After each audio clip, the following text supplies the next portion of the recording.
میرے لیے 3 رشتے آئے ہوئے تھے اور انتخاب مجھ پر چھوڑ دیا گیا تھا۔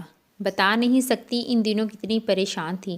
سمجھ میں نہ آتا تھا کہ دل کی سنوں یا والدین کی مانوں۔ رشتے تو اصل میں 2 ہی والدین کی نظر میں تھے۔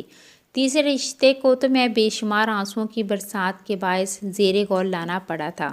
پہلا رشتہ اپنے گھر کا تھا، یعنی چچا زاد ارشد کا۔ بچپن میں ہی ارشد کے والد وفات پا گئے تھے، تبھی اس کی ماں کی دوسری شادی کر دی گئی اور یہ بیچارہ یتیم لڑکا رشتہ داروں کے در پر دھکے کھا کر پلا تھا۔ اس نے اپنی محنت سے تعلیم حاصل کی، کوئی سفارش نہ تھی، اس لیے اچھی نوکری نہ مل سکی۔ ایک مقامی کمپنی میں ملازم تھا، آمدنی قلیل تھی، شکل و صورت اچھی تھی، ذہین اور شریف تھا، اس کے سوا اس میں اور خوبی نہ تھی۔ بچپن میں یتیم ہونے کے باعث خاندان بھر میں کسی کے دل میں اس کے لیے جگہ نہ تھی۔ بس پھپھو کا رونا دھونا اور ابا جان کے آگے دوپٹہ پھیلا کر التجا کرنا کہ یتیم ہے، مرحوم بھائی کی نشانی ہے، تم اس کو گلے سے لگا لو، تم نہ خیال کرو گے تو اور کون اس کی عزت کرے گا، اس غربت میں کون داماد بنائے گا۔ ابا جان نے پھپھو کا دل رکھنے کو اس رشتے کو ملحوظ خاطر رکھ لیا، ورنہ سبھی جانتے تھے کہ ارشد کا 1% بھی چانس نہیں ہے۔ دراصل پہلا نمبر تو مجیب کا تھا۔ یہ ایک نہایت کامیاب اور دولت مند تاجر تھا۔ بیرون ملک بہت بڑا کاروبار تھا۔ ایک ماہ کے دوران 2 بار باہر کے ملکوں آنا جانا رہتا تھا۔ مجیب خوبصورت تھا، بہت سی اور خوبیاں بھی اس میں تھیں۔ والد صاحب کے بزنس پارٹنر کے توسط سے اس کا تعارف ہوا تھا۔ ہمارے گھر والے سبھی اس کی دولت اور خوبصورتی پر بچھ گئے تھے، چاہتے تھے کہ یہی باحیثیت اور بارسوخ شخص اس گھر کا داماد بنے۔ میرے تمام گھر والوں بہن بھائیوں کا ووٹ اسی کی طرف تھا اور سب سے انچاہا رشتہ اس نوجوان کا تھا جس کا نام مدثر تھا، جو میرا پسندیدہ شخص تھا۔ میں اسے ساری دنیا سے زیادہ چاہتی تھی۔ میں ہر صورت اس کو پانا چاہتی تھی اور اس کی ہو جانا چاہتی تھی۔ مجھ کو ایسا لگتا تھا کہ اگر ہم دونوں اس دنیا میں ایک نہ ہو سکے تو میں مر جاؤں گی۔ تبھی رو رو کر پاگل ہو رہی تھی، کھانا پینا، ہنسنا بولنا چھوڑ دیا تھا۔ اتنی نحیف ہو گئی تھی کہ مدت کی بیمار لگنے لگی۔ میری حالت دیکھتے ہوئے والدہ نے ابا جان کو سمجھایا تو انہوں نے اس رشتے کو بھی دوسرے رشتوں کے ساتھ زیر غور رکھنے پر آمادگی ظاہر کر دی، ورنہ وہ مدثر کا نام بھی سننا گوارا نہیں کرتے تھے۔ جب کئی رشتے میں نے مدثر کی خاطر ٹھکرا دیے اور رشتے آنا بند ہو گئے تو ابا نے دھمکی دی کہ اگر فلزہ نے شادی کے لیے ہاں نہ کی تو وہ خودکشی کر لیں گے اور مجھے بھی گولی مار دیں گے۔ فلزہ کو ان تینوں رشتوں میں سے کسی ایک کا انتخاب 15 دن میں کر کے مجھے بتانا ہوگا۔ انتخاب تو میں کر چکی تھی، مدثر بھی راضی تھا، مگر وہ اب بھی شرط سے ہچکچا رہا تھا کہ پہلے اس کے والدین ہمارے گھر آ کر رشتہ طلب کریں۔ محض لڑکے یا اس کے کسی اور رشتہ دار کے رشتہ طلب کرنے پر ابا جان اپنی لڑکی کا ہاتھ اس کے ہاتھ میں نہیں دے سکتے تھے، اور مدثر کا مسئلہ یہ تھا کہ اس کا نکاح اس کی چاچا زاد سے بچپن میں طے ہو چکا تھا اور وہ مجھ کو اپنی یہ مجبوری کالج کے زمانے سے ہی بتا چکا تھا۔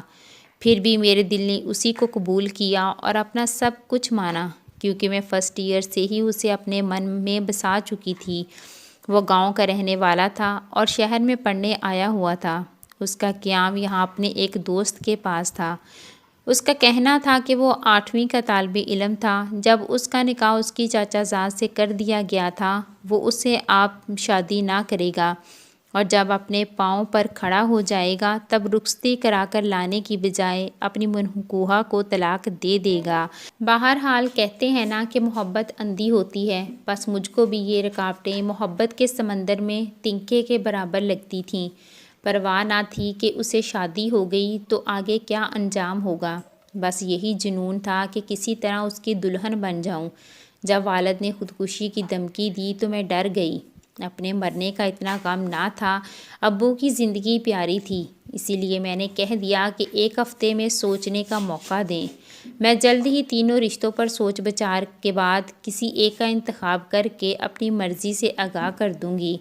انتخاب کیا کرنا تھا، یہ تو ماں باپ کو بہلانے والی بات تھی۔ اصل مسئلہ تو یہ تھا کہ میں مدثر کو چاہتی تھی اور گھر والے مجیب کا رشتہ قبول کرنا چاہتے تھے۔ کئی دنوں سے یہی چل رہا تھا۔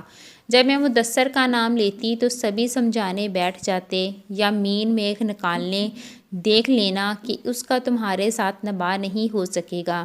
دور کے ڈول سہانے، وہ دیہاتی پس منظر سے ہے، وہ ہمارے ہم پلہ کہاں ہے، اور سونے پر سہاگا اس کا اپنے چاچا کی لڑکی سے نکاح ہو چکا ہے، اب نہیں تو بعد میں اپنی منکوحہ کو تمہاری سوتن بنائے گا۔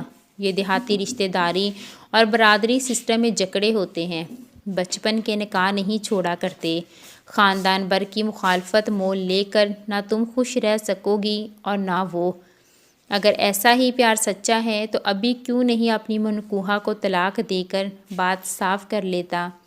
سچی محبت تو قربانی مانگتی ہے، تم سوتن پر جانے کو تیار ہو اور وہ تمہاری خاطر اسے طلاق نہیں دے رہا۔ نادان، اسی سے جان لو بات کی زندگی کیسی بٹی ہوئی ہوگی۔ ادھر مدثر کا کہنا تھا، ہر طرح کی قسم لے لو، میں فلزہ سے شادی کے بعد اپنی چاچا زاد کو طلاق دے دوں گا۔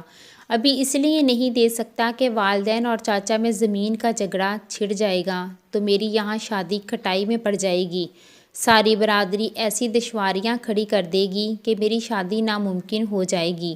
ابھی خاموشی سے شادی کرنے کے بعد جب فلزہ کو دلہن بنا کر لے جاؤں گا تو چاچا اور چاچی خود بخود طلاق کا مطالبہ کر دیں گے، تبھی میرے لیے بچپن کے اس نکاح سے گلو خلاصی آسان ہو جائے گی۔ جب مدثر یہ سب باتیں کر کے میرے گھر والوں کو قائل کر لیتے تو آخر میں امی سینہ کوٹ کر کہتی، ہائے ہائے، یہ کیسی سنگ دل لڑکی پیدا ہوئی ہے، اپنی جیسی ایک عورت پر ظلم ڈھاتے ہوئے اس کا کلیجہ نہیں کانپتا، اس غریب کی ہائے پڑے گی تو یہ بھی کہاں سکھی رہ پائے گی، کس کی سیج پر پاؤں رکھنا کوئی آسان بات تھوڑی ہے۔ تب میں ساری باتیں سن کر پوری جان سے لرز جاتی اور کچھ نہ سوچتا تو رونے بیٹھ جاتی۔ 6 دن گزر گئے، ابا جان کو 7ویں دن فیصلے سے آگاہ کرنا تھا، گویا یہ کہنا تھا کہ اچھا بابا جی سے شادی کر دو، مدثر میں تو آپ لوگوں کو 100 عیب ہی نظر آتے ہیں، کل کلاں آپ لوگوں کے کیا سچے ثابت ہو گئے تو مجھے پھر کب اپنے گھر آنے دو گے؟ پتہ تو تھا کہ ارشد کو یہ لوگ اس قابل نہ جانتے تھے کہ داماد بنے، اس کے حق میں فیصلہ کرنے سے بھی ناراض ہوئی جا رہی تھی۔ ادھر پھپھو تھی کہ حسرت سے ٹکر ٹکر میری جانب دیکھے جاتی تھیں کہ یوں ہی میرے لبوں سے ارشد کا نام نکلے وہ بڑھ کر مجھے اپنے سینے میں بینچ لیں۔ ان کی حالت دیکھ دیکھ کر اور رحم آتا تھا۔ اس رات میں خوب جی بھر کر روئی اور روتے روتے سو گئی۔ خواب میں دیکھتی ہوں کہ ایک 2 منزلہ مکان کی پہلی منزل پر مجیب کھڑا مجھے اپنی طرف بلا رہا ہے، پھر ایک دم اس کی شکل بھیانک ہو جاتی ہے، وہ بلا بن کر میری طرف جھپٹتا ہے، میں بچ کر بھاگتی ہوں، اتنے میں دیکھتی ہوں کہ ایسے ہی وہاں مدثر کھڑا ہوتا ہے، میں اس سے کہتی ہوں کہ مجھے بچا لو، نہیں تو یہ بلا مجھے اٹھا لے جائے گی۔ وہ کہتا ہے، میں تم کو ضرور بچا لیتا لیکن میرا وقت پورا ہو چکا ہے اور مجھ کو جلدی جانا ہے، وہ دیکھو میری سواری آ گئی ہے۔ اتنے میں کیا دیکھتی ہوں کہ ایک سفید سا گولا آسمان سے اترتا ہے جیسے چاند ہو اور مدثر اس میں بیٹھ جاتا ہے اور پھر یہ خوبصورت گول کی گیند آسمان میں گم ہو جاتی ہے۔ تب سامنے ارشد کی شکل نظر آتی ہے، اس کے ہاتھ میں پھولوں کا ہار ہے اور وہ آگے بڑھ کر ہار میرے گلے میں ڈال دیتا ہے اور میرا ہاتھ پکڑ کر کہتا ہے، اب تم کو میرے ساتھ ہی چلنا ہے، اسی میں بھلائی ہے۔ تبھی میری آنکھ کھل جاتی ہے۔ جب میں بیدار ہوئی تو فجر کی اذان میرے کانوں میں پڑی۔ عجیب سا خواب تھا، تمام جسم پسینہ پسینہ ہو رہا تھا، میں بالکل بے جان سی بستر پر پڑی تھی، ایسا لگتا تھا اتنے دنوں کی پریشانی کا حل خدا نے خود ہی بتا دیا تھا۔ میں نے فجر کی نماز پڑھی اور دعا کی کہ اے اللہ، میرا یہ خواب سچا ہے اور تیری طرف سے صحیح فیصلے کی رہنمائی کے لیے ہے، تو مجھے حوصلہ اور صبر دے کہ میں مدثر کو بھول جاؤں اور تیری رضا پر راضی ہو جاؤں، کہ تیری رضا میں ہی راضی ہونے سے انسان کو اپنی مرادیں اور منزل مل جاتی ہیں۔ مجھ کو اب سکون چاہیے اور کچھ نہیں، سکون پا لینا ہی میری منزل ہے۔ میں نے رو رو کر یہی دعا کی اور آنکھیں بند کر کے لیٹ گئی۔ 1 گھنٹہ اسی عالم میں پڑی رہی، رفتہ رفتہ مجھ کو محسوس ہوا کہ میری سوچنے سمجھنے کی قوت واپس آ گئی ہے اور مجھ کو سکون آتا جا رہا ہے۔ اتنے میں پھپھو میرے لیے ناشتہ لے آئیں، بولی بیٹی غمزدہ نہ ہو، جو تو فیصلہ کرے گی ہم کو منظور ہوگا، ہم بس تجھے خوشی دیکھنا چاہتے ہیں۔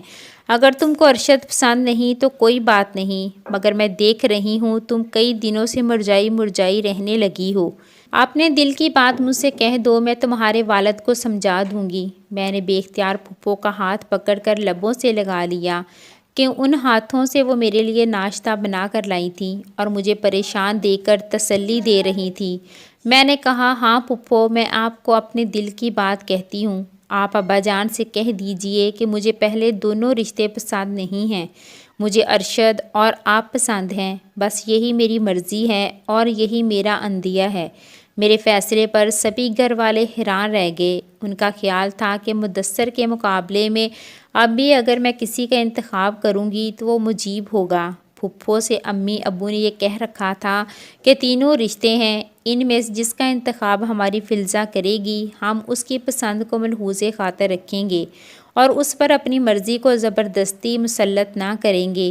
یہ انہوں نے اس لیے کہا تھا کہ سانپ بھی مر جائے اور لاٹھی بھی نہ ٹوٹے۔ اماں کے تو پاؤں زمین پر نہ ٹکتے تھے اور میری حالت ایسی تھی جیسے میں زندوں میں اور نہ مردوں میں۔ دلہن بنا دو کہ کفن پہناؤ، ایک ہی بات تھی۔ خوشی کا احساس ہوتا نہ غم کا۔ اماں اور ابا ہاتھ مل رہے تھے۔ اپنے نصیب کو لات ماری اس نے، دولت مند کو ٹھکرا کر معمولی ملازم کو چنا ہے۔ ہماری بیٹی بھی کیا عقل مند ہے، بیوہ پھوپھی کے گھر کیا سکھ پائے گی، اپنا ہی کلیجہ کھائے گی اور نصیبوں کو روئے گی۔ چلو یہ بھی ٹھیک ہے کہ مدثر سے پیچھا چھوٹا، ورنہ تو سوتن کو بھی برداشت کرتی۔ اس کی شادی اس کی مرضی، ہم نے تو مرضی پوچھ کر دین کا رکن پورا کر دیا، کیونکہ مولوی صاحب نے کہا تھا کہ رشتہ طے کرنے سے پہلے بیٹی کی رضا پوچھنی چاہیے۔ کیسی شادی ہوئی، اس وقت تو یوں لگتا تھا جیسے میت اٹھ رہی ہو، سبھی خاموش خاموش، گھر میں رونق اور نہ گھر والوں میں کوئی جوش و خروش۔ میں بھی مردہ سی تھی، لیکن کیا بتاؤں اس فیصلے میں کتنی بلائی پوشیدہ تھی۔ آج میں ارشد سے شادی کر کے بے انتہا خوش اور سکھی ہوں۔ وہ ترقی کر کے ایک بڑے افیسر بن گئے ہیں، نیک چلن ہیں اور پھپھو بھی ایک ماں کی طرح میرا خیال رکھتی ہیں۔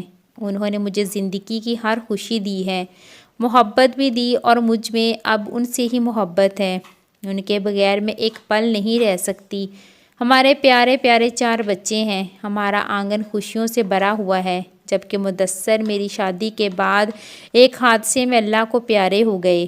ان کی زندگی کے بس چند دن ہی باقی رہ گئے تھے اور مجیب کا بعد میں پتہ چلا کہ 2 شادیاں پہلے سے کی ہوئی تھیں۔ دونوں بیویوں کو الگ الگ شہروں میں رکھا ہوا تھا، ایک سے 2 بچے بھی تھے اور خود کافی عیاش آدمی تھا۔ بھلا ایسے آدمی یا اس کی دولت نے کیا سکھ دینا تھا جو کوٹھے اور بلا خانوں کا رسیہ تھا۔ بعد میں یہ بھی پتہ چلا کہ ایک شادی غیر ملکی لڑکی سے بھی کی تھی، مگر اس لڑکی نے طلاق لے لی۔ سچ ہے کہ خوشیاں دولت سے نہیں بلکہ نصیب سے ملتی ہیں۔